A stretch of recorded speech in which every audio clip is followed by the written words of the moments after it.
The nanny's frantic call ripped through the sterile silence of the High Council meeting. It was a breathless whisper on the other end, the sound muffled and strained, yet shaking so violently that the words struggled for coherence. "Sir, please, come to the castle now. She's going to hurt her." Sebastian Hale, the Vampire King, had been steeped in fear his entire existence. He'd weathered the desperate pleas of supplicants, the calculated lies of diplomats, and the hollow threats of rivals.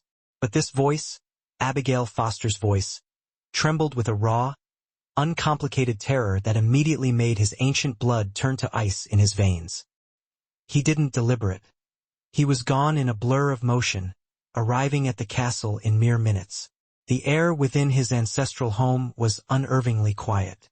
No casual footsteps echoed on the marble.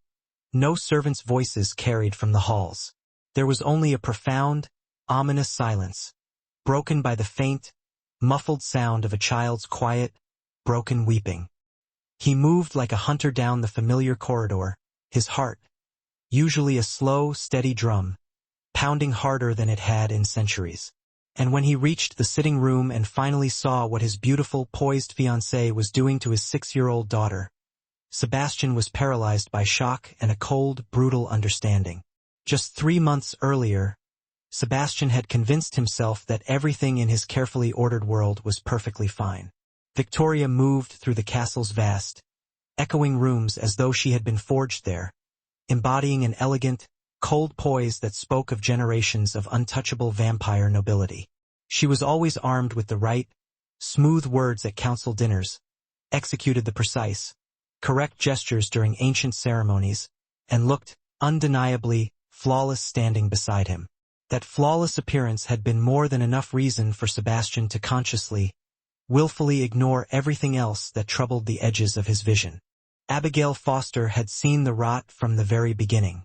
She had been Sophie's nanny for 2 dedicated years.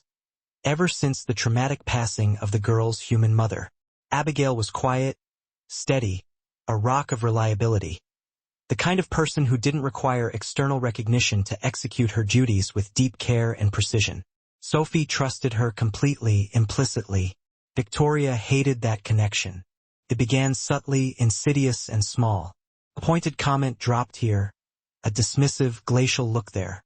Nothing Sebastian would have ever classified as cruel, if he had ever bothered to truly notice. "She's too attached to you, Abigail," Victoria had stated one afternoon, her voice unervingly smooth and utterly cold. "It's not healthy reliance. It's codependence." Abigail was kneeling beside the kitchen table, helping Sophie complete a difficult puzzle. The little girl didn't look up, but her busy hands froze instantly over a puzzle piece. "She lost her mother," Abigail said carefully, keeping her voice low and even. "She needs emotional security more than she needs boundaries right now." Victoria's smile was practiced, beautiful, and failed entirely to reach the deadness in her eyes. "You are the help, Abigail, not her family. Remember your place." Sophie's small fingers tightened so hard around the wooden puzzle piece that her knuckles went white. Abigail stayed silent. She had quickly learned that any attempt to argue or defend herself only served to exacerbate Victoria's simmering resentment. Sebastian walked in moments later, sweeping into the room with his kingly presence. He kissed Victoria's cool cheek, offered a swift, distracted ruffle to Sophie's hair without really seeing her. "Everything good?" he asked, already moving toward his study. "Perfect," Victoria replied, her tone effortless, and Sebastian believed her completely. The toxic pattern repeated itself, becoming the new normal. Victoria gradually excluded Sophie from family meals, claiming the child needed a rigid structure, and to learn the value of solitary reflection. Sophie, sensing the rejection, began asking to stay with Abigail instead of joining the lonely family dinners. Sebastian always agreed without question, genuinely relieved to avoid the subtle, strained conflict that always seemed to hover when Victoria and Sophie were forced together. "She's adjusting," he assured himself repeatedly, stuffing down the doubt. It just takes time for her to accept Victoria. Abigail attempted to speak up only once more. "Sir," she said quietly, catching him in the hallway one evening as he hurried past. Sophie's been quieter lately. I think she might need. She's fine, Sebastian interrupted, though not unkindly, merely dismissively. Victoria says she's testing boundaries. It's normal childhood behavior. I don't think. His tone sharpened just perceptibly, carrying the weight of his authority. Victoria knows what she's doing, Abigail. She raised her younger siblings. Sophie just needs to learn her place in this family. Learn her place. The words hung heavy, shameful, between them. Abigail's measured expression didn't shift, but Sebastian caught a tiny, unsettling flicker in her eyes. Disappointment, sharp and true. Of course, sir, she said, finally retreating. She didn't attempt to raise the issue again, but she started watching more carefully, her attention fixed on the growing threat. Victoria was strategically intelligent about her cruelty. She never left physical marks. She never raised her voice when Sebastian was within earshot. Her methods were surgical. A coldness disguised impeccably as necessary discipline. Exclusion framed publicly as essential lessons in independence. Sophie doesn't need to attend council functions, Victoria announced over a solitary breakfast one morning. She's far too young to understand the politics anyway. She'd only be a distraction. Sebastian merely nodded, his concentration already focused on important correspondence and documents. You're probably right. Sophie had been so deeply excited about that function. She had spent an entire afternoon asking Abigail to help her select the perfect small dress. After Victoria's pronouncement, she never mentioned it again. Weeks bled into months. Sophie stopped her habit of running to greet Sebastian at the door when he returned home late. She stopped asking him, her voice small and hopeful, to read her bedtime stories. She grew smaller, more withdrawn, quieter, as if she were diligently learning how to take up the absolute minimum amount of space in the world. Abigail saw every devastating detail. The involuntary way Sophie would flinch when Victoria entered a room. The manner in which the girl's laughter would instantly die mid-sound if she heard the distinct, sharp clicking of Victoria's heels echoing down the long hall.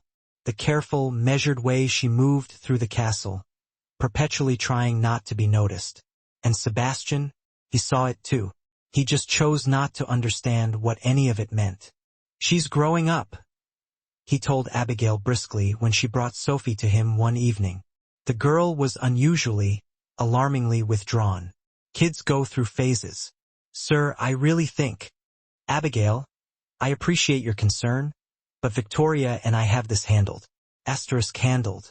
Sophie stood rigidly beside her nanny, a small hand gripping Abigail's fingers with a desperate pressure tight enough to hurt. She said nothing, having learned long ago that speaking up only made the consequences far worse. Abigail felt her own heart break a little more, splintering beneath the weight of witnessing this injustice. That night, lying awake in her small, Spartan room near the servants' quarters, she stared at the high ceiling and silently wondered how much longer she could endure watching this slow, systematic destruction. How much longer before something truly broke? The answer came sooner than she expected. It was a Tuesday. Sebastian was tied up across Salem at a complicated council meeting, a territorial dispute that promised to drag on for hours. Victoria knew with certainty he wouldn't return until late. Sophie had spilled juice at breakfast, a genuine accident. She had been reaching eagerly for the sugar bowl and had simply knocked her glass. I'm sorry, Sophie whispered immediately, her eyes wide and wet with instant panic. I didn't mean to. You need to be more careful, Sophie, Victoria said, her voice dangerously sharp. You're not a baby anymore, darling. Abigail grabbed a towel, already moving swiftly to clean up the sticky mess. It's fine. Accidents happen, Victoria. Stop coddling her, Victoria snapped, the veneer of politeness vanishing. She needs to learn self-control and consequences. She's 6 years old, Abigail stated quietly, planting herself between the two of them. Victoria's beautiful eyes went profoundly cold. And you are overstepping again, Abigail. Sebastian, normally, would have instantly smoothed over the tension, manufactured excuses, changed the subject with a practiced ease, and pretended everything was fine. But Sebastian wasn't there. The day stretched out, the oppressive tension building relentlessly like a summer storm about to explode. By evening, Abigail's nerves were completely raw.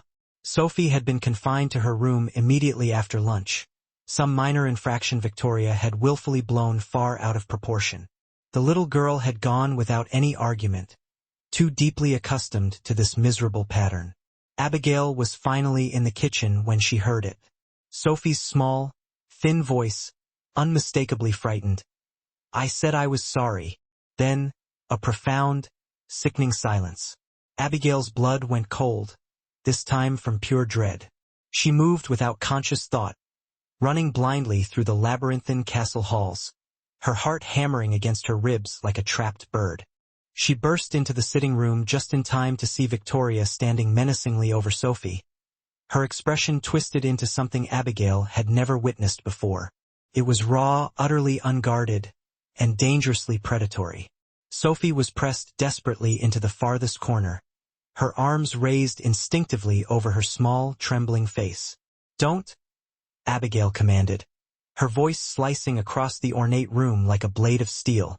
Victoria spun around, genuinely surprised by the intrusion.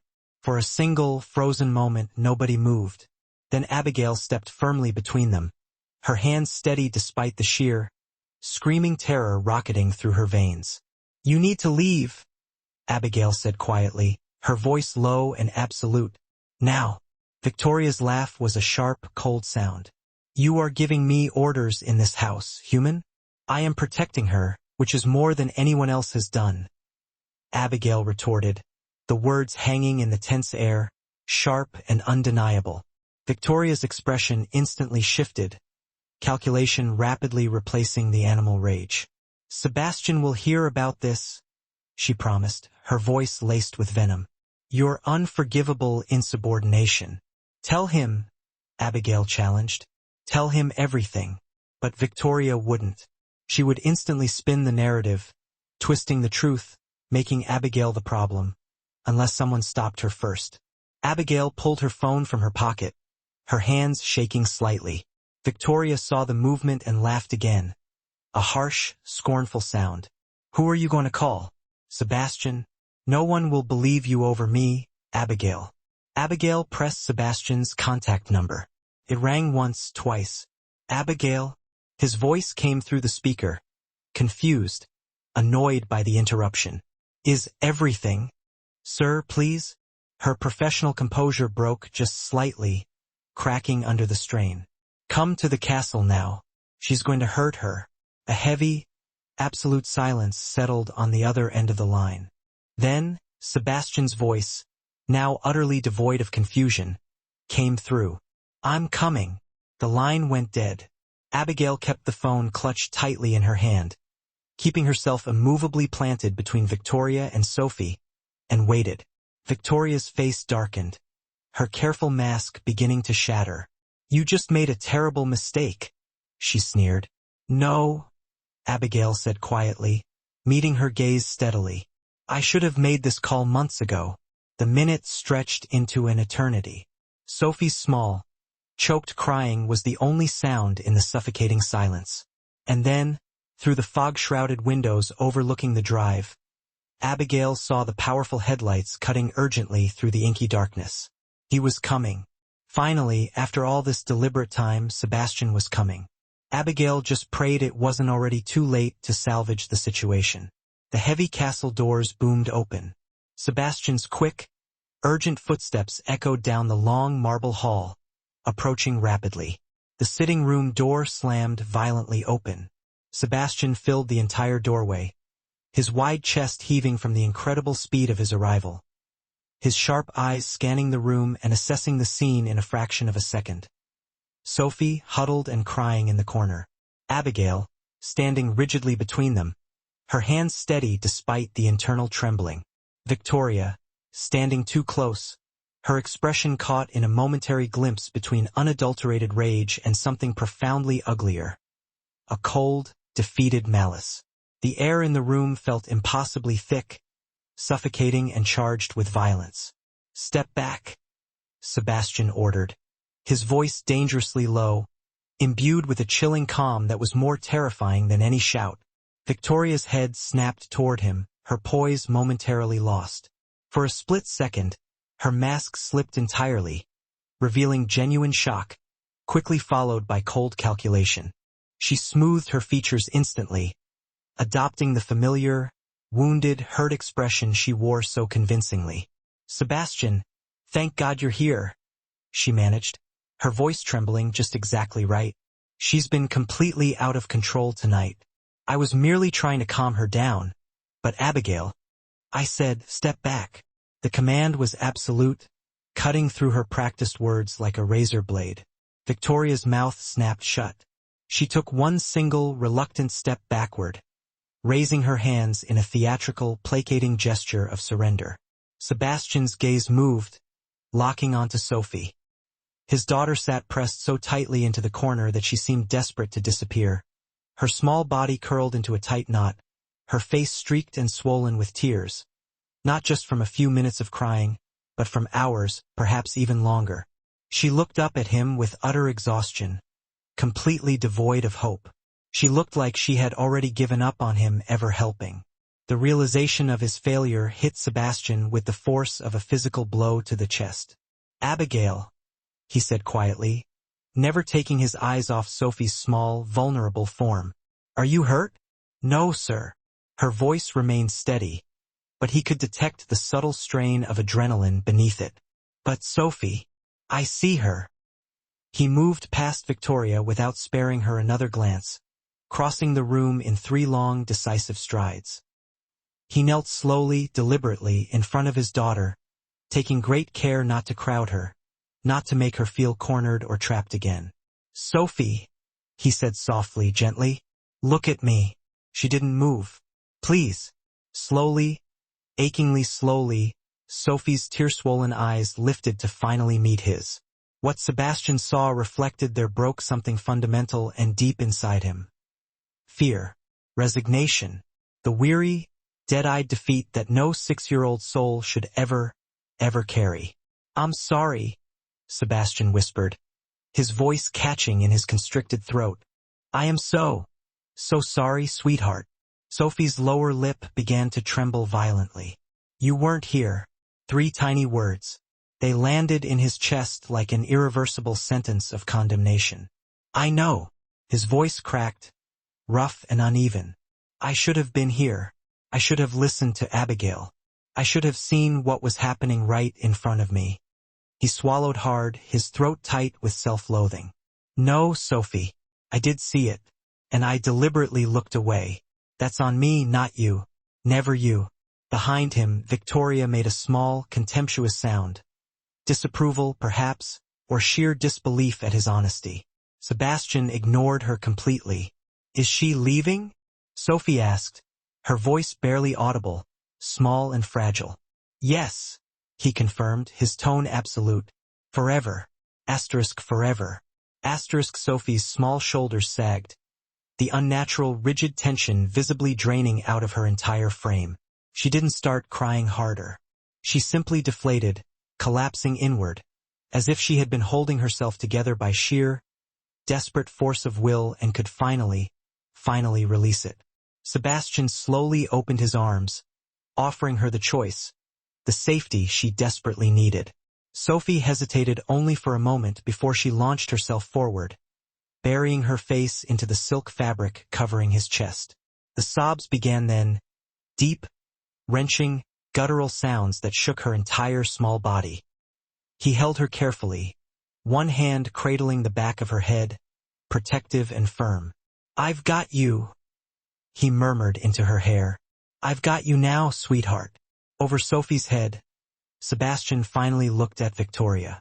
She stood exactly where he had left her, her expression meticulously neutral, but her eyes were twin points of glacial, cold fury. "You're overreacting, Sebastian," she said, her voice measured, aiming for controlled reasonableness.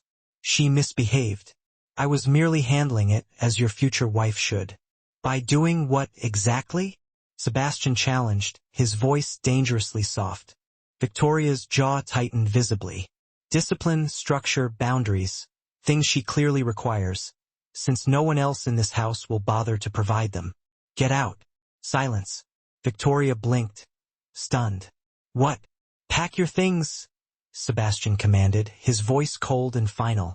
You are leaving the castle tonight. Her careful composure finally cracked, dissolving into raw outrage. You can't possibly be serious over this? She's a child, Sebastian. Spoiled. Manipulative. Finish that sentence, Victoria, Sebastian interrupted quietly, dangerously. And I will make you regret every word for the rest of your hollow life. Something in his tone, the ancient, undeniable power of the Vampire King, made Victoria stop dead. They stared at each other, years of careful pretense evaporating into thin air in seconds. Fine, Victoria finally spat out, her voice turning to pure ice. Throw me out. Choose the help and the brat over me. But don't think this ends here, Sebastian. You are making a mistake you will pay for dearly. The only mistake I made was ever bringing you into this house, into her life. Victoria's expression twisted, not into rage this time, but into something infinitely colder, more calculated, and far more dangerous. We'll see, she said softly. She turned sharply on her heel and strode out of the room, her expensive heels clicking a harsh, receding rhythm down the marble hall. The sound faded slowly, then disappeared entirely. Sebastian exhaled, a visible rush of tension leaving his shoulders. Sophie was still crying, quieter now, her deep, exhausted sobs punctuated by shaky, catching breaths. He gently rubbed small circles on her back, the way her mother used to when she was deeply upset. She's gone, he whispered against her hair. She's not coming back, ever. Promise. Sophie's voice was muffled and desperate against his chest. I promise you, sweetheart. He felt her small body relax slightly, the desperate grip on his shirt loosening just a fraction. Abigail hadn't moved from her defensive position.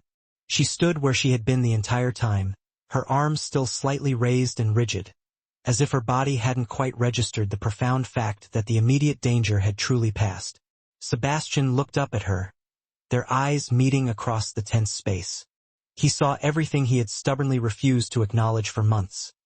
The exhaustion etched around her eyes, the underlying fear, the quiet frustration of a good person forced to watch a child suffer, while the one person who possessed the authority to stop it chose willful blindness. Thank you, he said simply, sincerely. Abigail's expression did not soften. Don't thank me. You protected her when I didn't. Her voice was quiet but laced with sharp indictment. You should have been the one protecting her, Sebastian. You saw what was happening. You chose to ignore it. The words struck harder than any physical blow or accusation could have. I know. Sebastian's voice was barely audible. I know I failed. Do you? Abigail's hands finally dropped to her sides, but her posture remained rigid and challenging. Because I tried to tell you multiple times, and every single time you made excuses for her. You told me I was overreacting. You insisted Sophie needed to adjust. I was wrong. Wrong doesn't cover it, Abigail said, her jaw tight. She's 6 years old, and she learned that the person who is supposed to protect her won't. That isn't something you fix with a quick apology. Sebastian flinched, recognizing the complete truth of her statement. Sophie stirred restlessly against his chest, and he adjusted his hold on her gently. You're right, he said finally, meeting Abigail's condemning gaze. I failed her. I failed both of you, and I honestly don't know how to begin fixing that. Abigail's expression flickered, something softer, pity perhaps, passing through her eyes before they hardened with resolve once more. You start, she said quietly, giving him the path forward. By never looking away again. The air between them felt charged, heavy with accountability and everything left unsaid between them. Sebastian nodded slowly, a solemn oath. Never again. Abigail held his gaze for a long moment, searching for something, truth, absolute commitment. Whatever she found was enough, finally allowing her posture to relax slightly. She needs sleep, Abigail said, her voice gentler now, purely focused on the girl. And probably something warm to eat. She skipped dinner entirely. Guilt twisted violently in Sebastian's chest. I'll take care of it. I can. No. He shifted Sophie carefully, preparing to stand up, but his command was steady. You've done enough, more than enough for one night. Let me do the simple thing. Abigail studied him, assessing the sincerity in his eyes, then nodded once, an abrupt gesture of acceptance. Sebastian rose slowly, Sophie clinging tightly to him. She had stopped the deep crying, but her breathing was still uneven, punctuated by small, hitching hiccups. Come on, sweetheart, he murmured. Let's get you something to eat. Sophie nodded wearily against his shoulder but didn't lift her head. As Sebastian moved toward the door, he paused beside Abigail. I mean it, he said quietly, his voice heavy with emotion. Thank you for standing between them, for calling me, for not giving up on her even when I... His voice caught painfully. Thank you, Abigail. Abigail's expression softened just slightly, revealing the raw compassion beneath her sternness. She's a good kid, sir. She deserves better than what she's been getting. I know. Sebastian's gaze dropped in shame. She deserves better than me. Then be better. The words hung in the air between them, not harsh, but firm. A profound challenge and a fragile hope wrapped together. Sebastian looked at her, truly looked at her perhaps for the first time in months. She had been there all along, protecting his daughter when he would not, fighting battles he should have fought, caring deeply when he had chosen personal comfort and convenience over the uncomfortable truth. Something internal shifted in his chest. Not attraction, not yet, but a powerful recognition. Respect. The undeniable genesis of something he couldn't yet name. I will, he promised her. Abigail's eyes searched his face one last time, looking for the absolute sincerity. Whatever she found there made her nod slowly. Good, she said softly. Sebastian carried Sophie out of the room, Abigail following a few steps behind.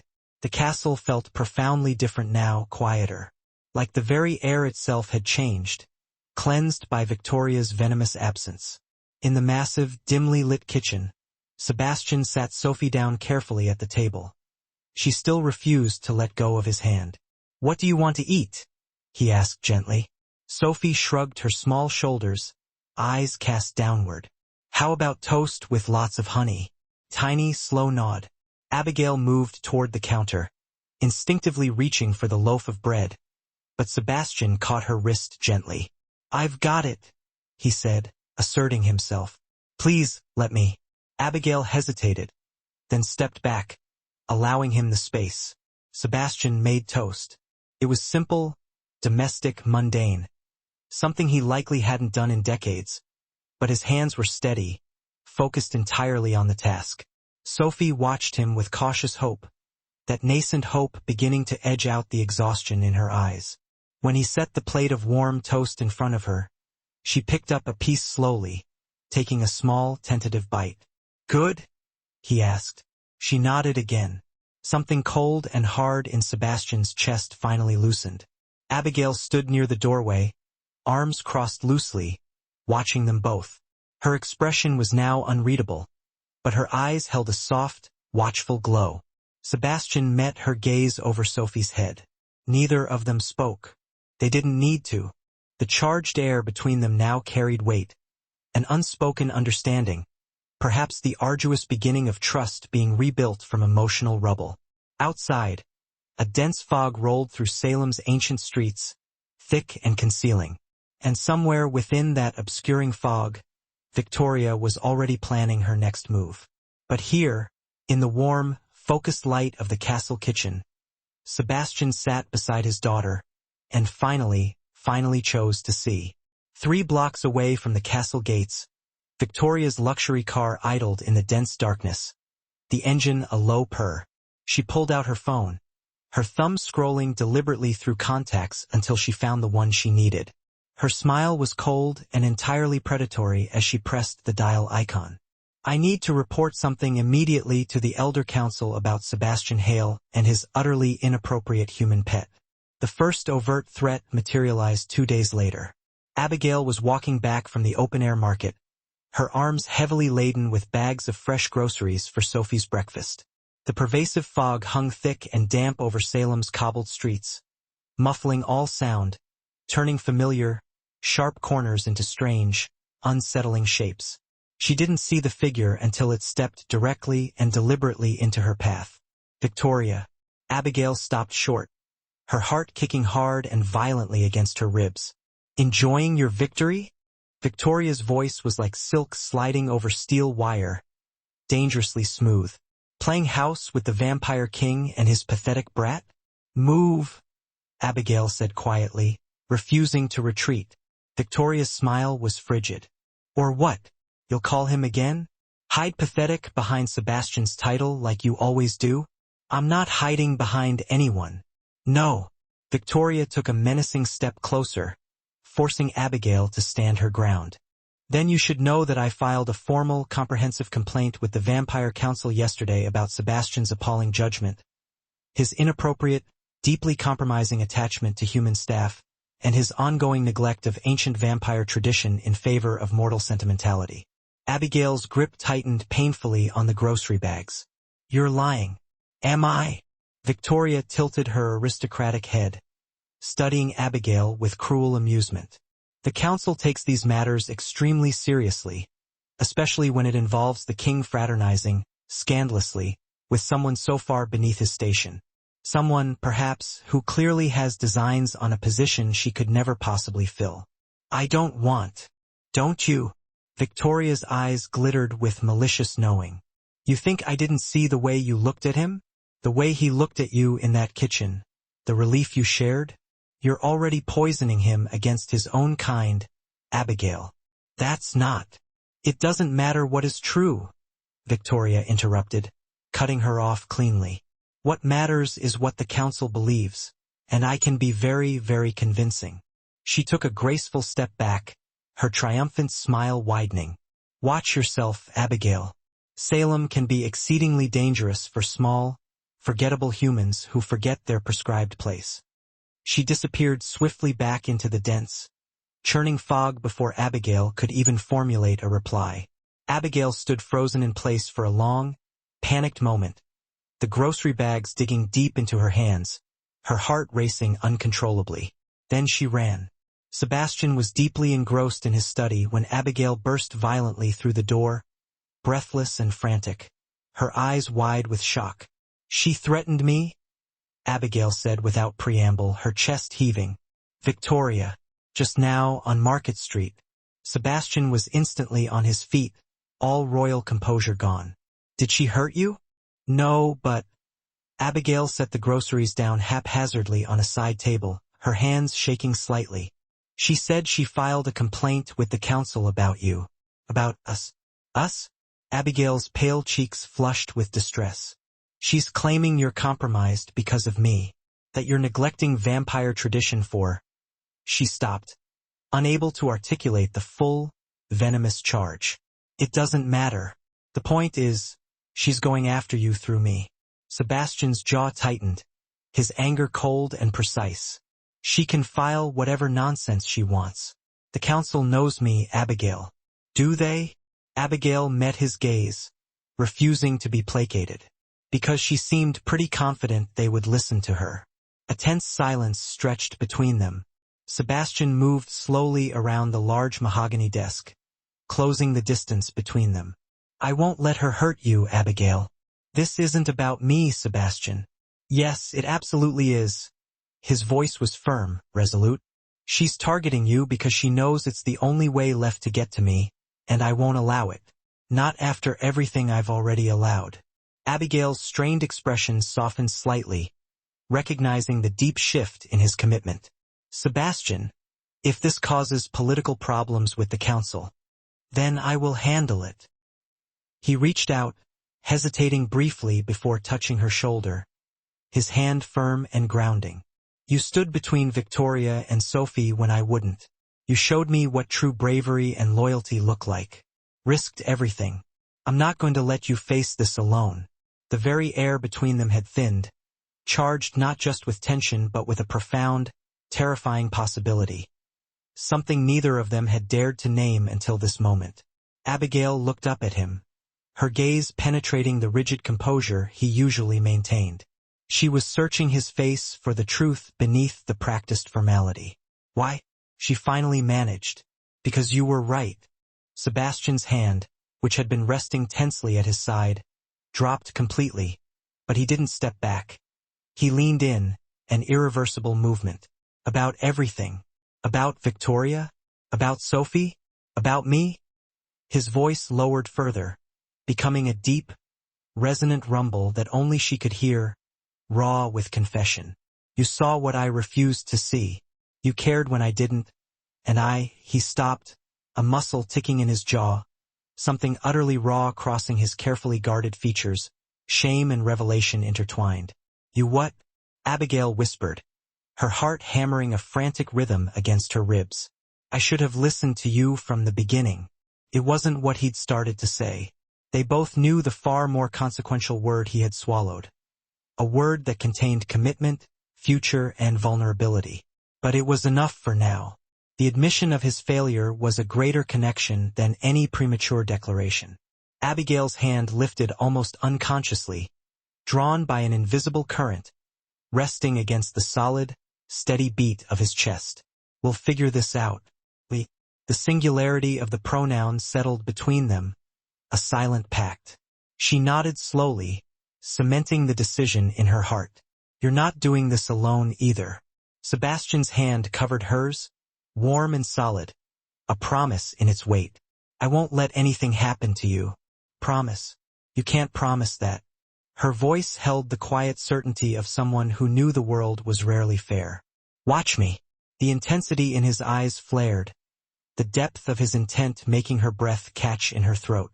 For a long, silent moment, neither moved. The grand, cavernous study felt suddenly smaller, the space between them utterly annihilated by the sheer force of their shared destiny. The atmosphere was charged with possibility, a spark ready to ignite. Then Sophie's voice, bright and innocent, called from the hallway. "Dad," Abby, and the spell broke instantly. They stepped apart quickly, the distance feeling vast and inadequate. But something fundamental had shifted, something neither could take back or deny. The council's official summons arrived that evening, delivered by a silent courier cloaked against the Salem fog. Sebastian read the document twice, his expression darkening with chilling coldness with each archaic word.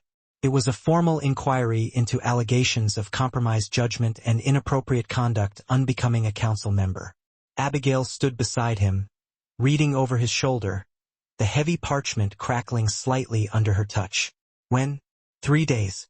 "What happens if they won't?" Sebastian's voice was absolute steel, cold and honed.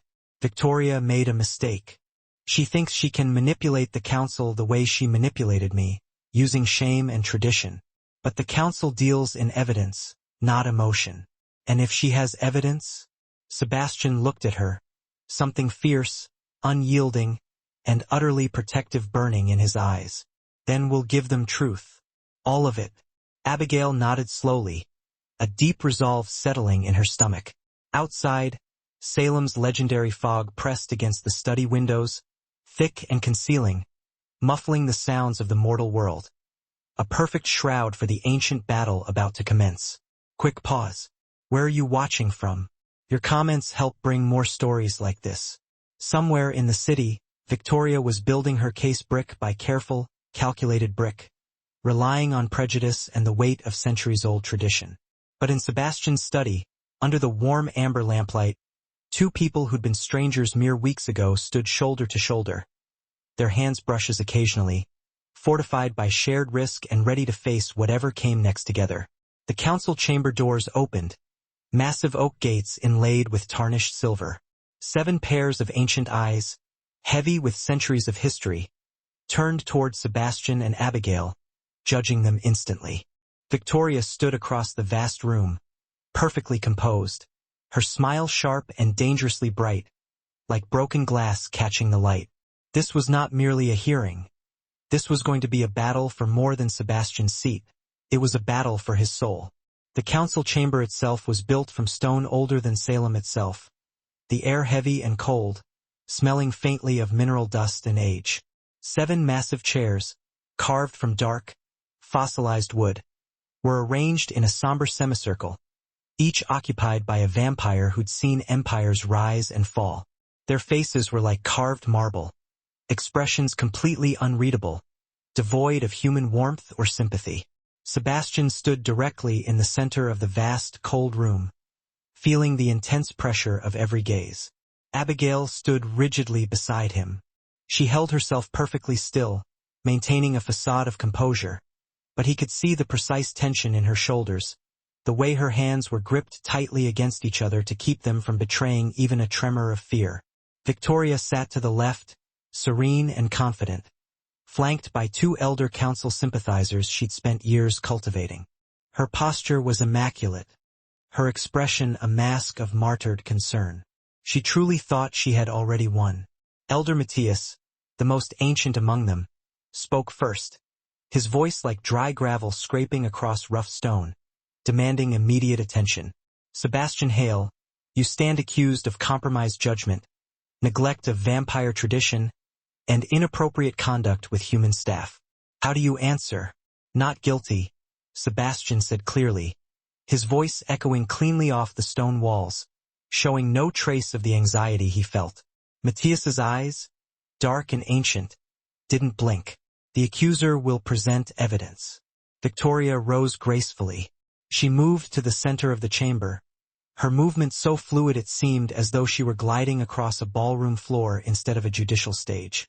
Honored elders, she began, her voice perfectly modulated, carrying just the right note of sorrowful duty.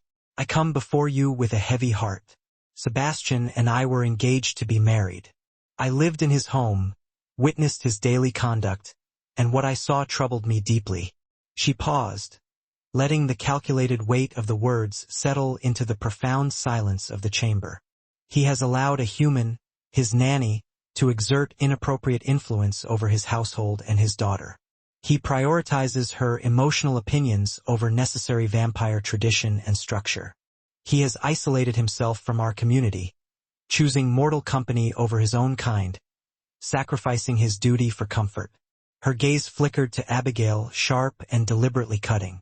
And when I attempted to provide proper discipline to his child, discipline necessary for our kind, he cast me out in favor of defending the human who undermined me at every turn. Murmurs, low and judgmental, rippled through a few of the sympathetic council members. Sebastian's jaw tightened, but he remained silent. Not yet. Elder Matthias turned his unblinking gaze to Sebastian. Your response? Everything she just said. Sebastian replied evenly, refusing to let emotion sharpen his tone, is a carefully woven distortion of the truth designed solely to hide her own actions. Such as? Another elder asked, his voice as dry as dust and utterly skeptical. Such as months of sustained emotional cruelty toward a 6-year-old child. Exclusion, manipulation, coldness disguised as discipline. He looked briefly at Abigail, then his gaze swept over the council, holding their attention.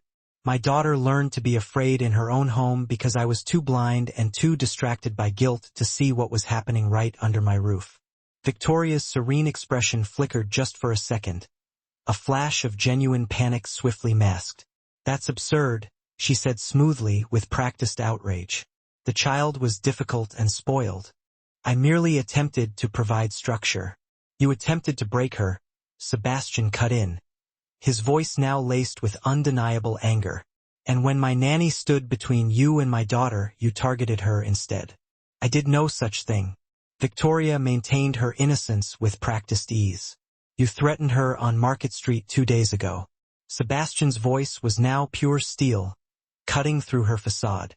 Told her Salem could be dangerous for humans who forget their place. Victoria's smile thinned into a razor-thin line. A private conversation taken entirely out of context. Was it? Abigail's voice cut through the chamber, quiet but resonantly firm, stopping the legal back and forth cold. All 7 pairs of ancient eyes immediately swiveled to her. Elder Matthias raised a single, skeptical eyebrow. The human speaks without permission. Let her speak, Sebastian commanded, unwavering in his support. Matthias considered the audacity of the demand, a human dictating terms in the chamber, then gave a curt nod. Abigail stepped forward into the center of the room, her hands still clasped together, but they were now steady, rooted by conviction. I worked in Sebastian's household for 2 years before Victoria arrived. I cared for Sophie after her mother passed. I watched Victoria systematically exclude that little girl from family meals, from affection, from any sense of safety or belonging. Her voice strengthened with every word, ringing with moral clarity.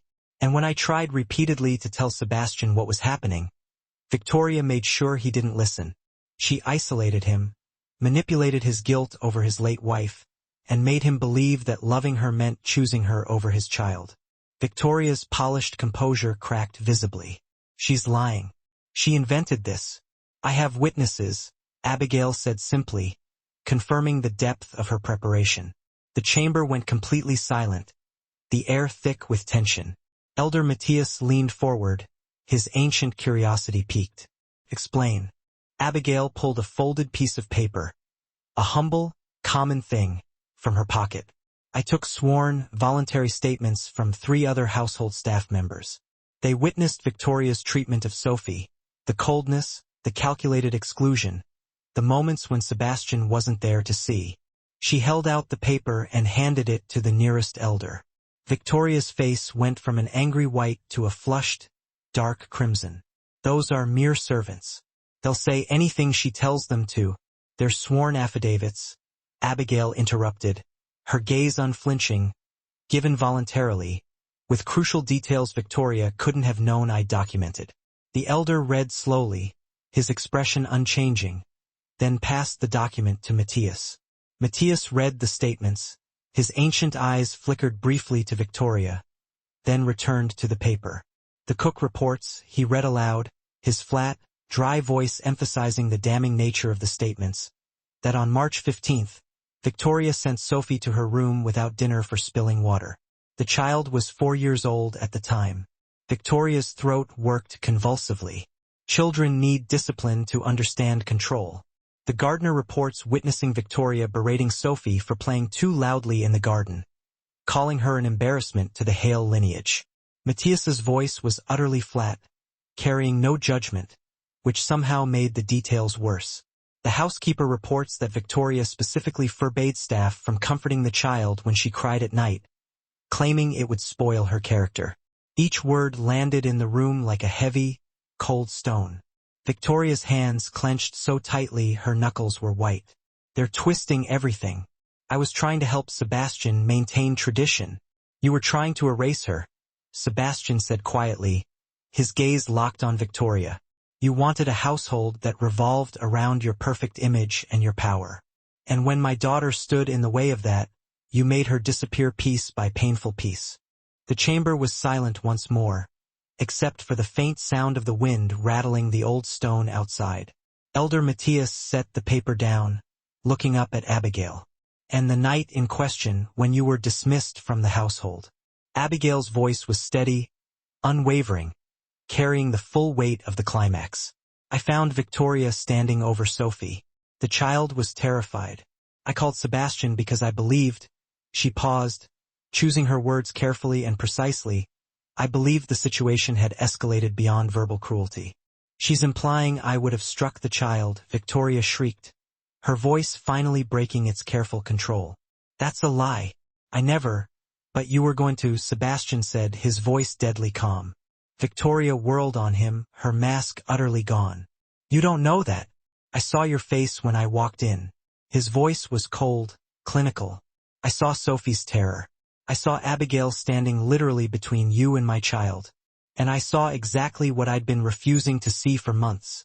The true cruelty of your intent.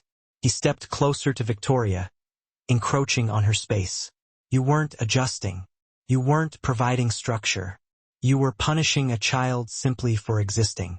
And when you couldn't break her spirit, you decided to eliminate the one person protecting her. Victoria's composure shattered completely, dissolving into pure, enraged accusation. She poisoned you against me. She wanted you for herself. She wanted my daughter to be safe, Sebastian said, a profound certainty ringing in the statement. Something I should have wanted from the beginning. The silence that followed this final admission was absolute. Elder Matthias looked at Victoria for a long, heavy moment. Victoria, you have brought false accusations before this council under the guise of tradition. You have attempted to weaponize our ancient laws and customs to punish those who exposed your calculated cruelty, and you have shown zero remorse for the suffering you inflicted upon a child under your care. Victoria's face went bone-white, realizing the gravity of her defeat. The council finds your claims entirely without merit, Matthias continued, his voice echoing with finality. Furthermore, your conduct is deemed unworthy of our community standards and traditions of propriety. You are stripped of your family's council seat and permanently barred from holding any position of authority or influence within Salem's vampire society. Victoria staggered backward, her hands flying to her chest in disbelief. You can't do this. It is done. Matthias's voice was final, irrevocable. Remove her from this chamber now. Two immense guards, silent figures clad in shadow, appeared from the corners of the room. Victoria tried desperately to protest, her words dissolving into incoherent shrieks, but they escorted her out firmly, her humiliated voice echoing down the long, cold hall until the heavy oak doors closed with a resounding, definitive thud. Silence returned, thick and victorious. Sebastian exhaled slowly, a profound physical release, the suffocating weight of months of denial and pretense finally lifting from his shoulders. Elder Matthias turned his gaze back to him, still stern. Your judgment was indeed clouded, Sebastian Hale. You allowed harm to come to your child through months of inaction and avoidance. Sebastian's head bowed, accepting the truth without hesitation. I did, but you corrected your course when the truth was finally undeniable, and you stand now with those who showed courage when you did not. The ancient vampire's eyes moved slowly to Abigail, a rare, careful acknowledgement in their depth. The humans served your household with more honor than many of our own kind would have shown in her place. Abigail's cheeks flushed slightly at the unexpected public praise, but she met his gaze steadily, refusing to break contact. This matter is concluded, Matthias announced, rapping his hand once on the stone table. Do better, Sebastian Hale. I will, Sebastian said quietly, lifting his head. I swear it. The council dismissed them with a sharp wave of Matthias's hand. Outside the chamber, Sebastian and Abigail stood in the empty corridor, the silence between them now warm and profound, neither speaking for a long, precious moment. Finally, Sebastian turned to her, his expression filled with a gratitude that went beyond mere words. You saved everything. Abigail shook her head, unable to accept the enormity of the claim. I just told the truth, Sebastian. No. His hand found hers, fingers threading together instantly, a connection that felt inevitable and permanent. You saved my daughter when I wouldn't. You stood up to the council for us, a human facing ancient prejudice. You risked everything. His voice dropped to a barely audible whisper, thick with emotion. You saved my family. You saved me. Abigail looked up at him, the distance between them, physical and emotional, completely gone, something deep and wonderful shifting in her eyes. Sebastian, I know I don't deserve it, he said quickly, cutting her off, his anxiety spiking. I know I failed you both, made unforgivable mistakes, but I'm asking anyway. He swallowed hard, trying to keep his voice steady. Stay, please. Not as staff, not as just Sophie's nanny. As he stopped, searching desperately for words that felt too big, too new, too real to speak aloud. Abigail's hand tightened around his, anchoring him. As what? Sebastian looked at her, really looked at her, the woman who'd been standing unflinchingly beside him through the inferno, the one who saw him at his absolute worst and still chose to fight for his redemption. As part of this family, he said softly, simply, if you'll have us. Abigail's eyes shone brilliantly, a single tear threatening to spill over. I already do. The distance between them closed, not rushed, not desperate, just inevitable. The final step in a long, difficult journey. When their lips met, it was soft, gentle, a tender communion. The beginning of something built solidly on hard-won truth instead of fragile illusion. When they pulled apart, Sebastian rested his forehead against hers, taking in the scent of her hair, the steady warmth of her presence. "We're going to do this right," he murmured, confirming the pact. "All of it. No more looking away." "No more looking away," Abigail agreed, her voice a breathy whisper. They stood there in the empty corridor, hands linked, breathing the same air, sharing the same victorious calm. The great, terrifying battle was finally over, but something much better, something infinitely precious, was just beginning. Sophie's small, clear voice drifted from the castle entrance below. "Dad? Abby, are you coming home?" Home? The word landed in Sebastian's heart differently than it ever had before, heavy with meaning and promise. Sebastian and Abigail walked back through Salem's fog-shrouded streets, their hands still linked tightly, neither speaking. They didn't need to. Everything that truly mattered had already been said in the council chamber and in the corridor afterward. Sophie waited on the castle steps, bundled warmly in her favorite blue sweater, her eyes bright with a mixture of hope and worried uncertainty tangled together. "Did you win?" she asked instantly as they approached. Sebastian knelt immediately in front of her, bringing himself down to her eye level, his expression soft and proud. "We won." Sophie's small shoulders relaxed visibly, the tension draining away, but her gaze moved carefully to their joined hands, then back to her father's face, seeking confirmation on the larger question. "Is Abby staying?" Abigail immediately crouched beside Sebastian, meeting Sophie's gaze with gentle honesty. "If that's okay with you?" Sophie's eyes went wide, reflecting the castle lights. "Forever? If you'll have me," Abigail said softly, a lump forming in her throat. Sophie launched herself forward without a moment's hesitation, her thin arms wrapping around both of them in a fierce, desperate hug that nearly knocked them over. Her small voice was muffled against Abigail's shoulder, wet with relief. "Please stay. Please." Abigail's eyes burned with unshed tears as she hugged the little girl tight, rocking her gently. "I'm not going anywhere, sweet girl."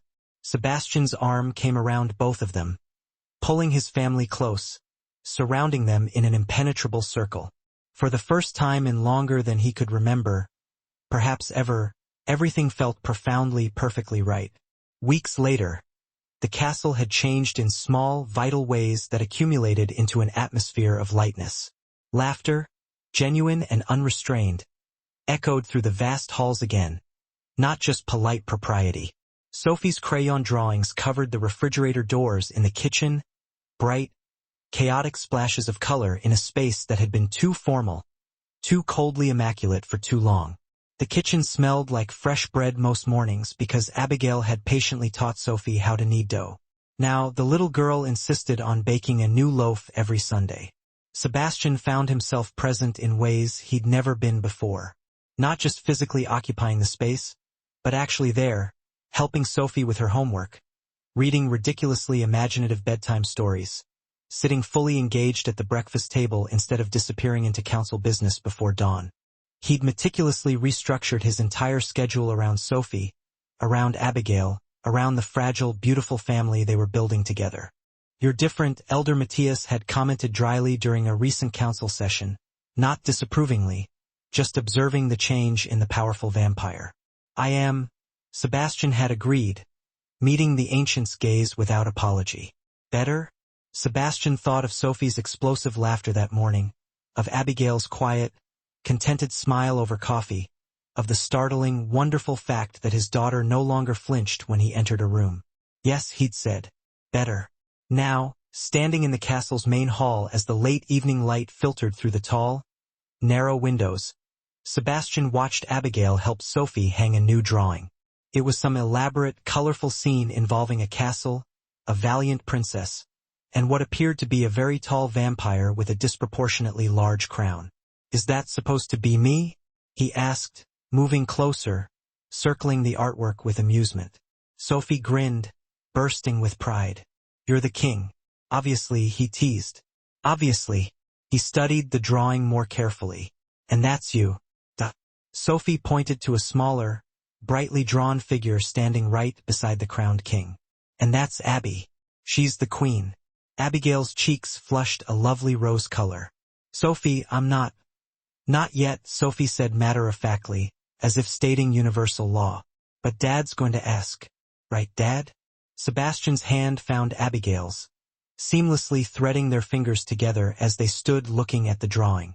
Eventually, he said quietly, his eyes locked on Abigail's. When the time is right.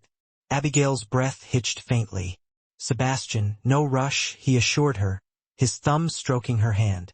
We're building this the right way, brick by careful brick, together, however long it takes for you to be sure.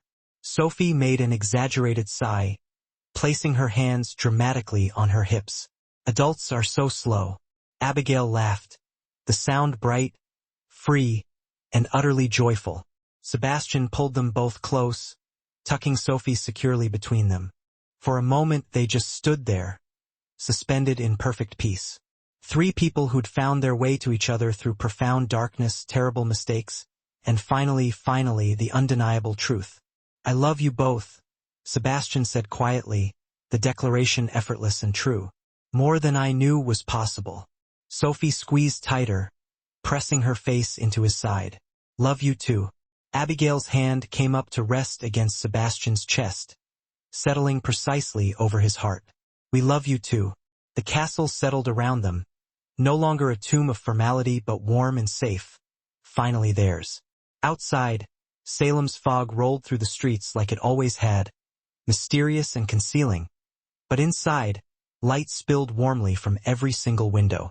Music drifted softly from the kitchen where Sophie had left her playlist running. The drawings on the refrigerator rustled faintly in the breeze from an open window. Home, Sebastian thought again, finally understanding the complex weight of the word. This is what it feels like. Not perfect, not without scars from the past they'd all carry, but real. Built on truth and choice and the daily decision to show up, to see, to love without looking away. Abigail tilted her face up to his, and Sebastian kissed her softly, unhurried, certain, with Sophie giggling comfortably between them. Gross, Sophie declared, but she was radiant with happiness. You started this, Abigail reminded her, laughter bubbling up in her voice. I know. Sophie's grin was pure, unapologetic satisfaction. I'm really smart. The smartest, Sebastian agreed wholeheartedly. They moved toward the large window together, looking out over Salem as the night began its slow descent. The city lights flickered on one by one, casting warm, hopeful glows against the relentless fog. Sebastian's arm wrapped securely around Abigail's shoulders. Her hand rested gently on Sophie's head, her fingers tenderly smoothing the little girl's hair. Sophie leaned against them both, content and safe, exactly where she belonged. What happens now? Abigail asked softly, her voice reflecting the quiet wonder of their new beginning. Sebastian smiled down at her, the exhaustion of the battle replaced by profound peace. Now we live together however we want. No more councils trying to tear us apart with outdated rules. No more councils, he confirmed, sealing the promise. No more looking away. No more choosing wrong. Abigail's head rested comfortably against his shoulder. Just us, Sebastian echoed. The three of us. For as long as you'll have me. Forever sounds good, Abigail murmured, feeling the deep certainty settle into her bones. Sophie yawned, the excitement of the long, emotional day finally catching up with her small body. Can we have hot chocolate? Yes, Sebastian and Abigail said together, the perfect, synchronized harmony of a new unit. They moved toward the kitchen, Sophie snugly between them, their hands linked effortlessly. Behind them, the drawing hung proudly on the wall. A family, imperfect and real, drawn in a child's hopeful crayon strokes. A king, a girl, a woman who saved them both, and a future built on the only foundation that ever truly mattered. Love that chose to see even when it was desperately hard, especially when it was hard. Salem's fog pressed against the windows, but inside the castle, warmth and light and laughter filled every corner. Home. Finally, completely home. If this ending moved you, tell me where you're watching from and subscribe so you don't miss the next chapter.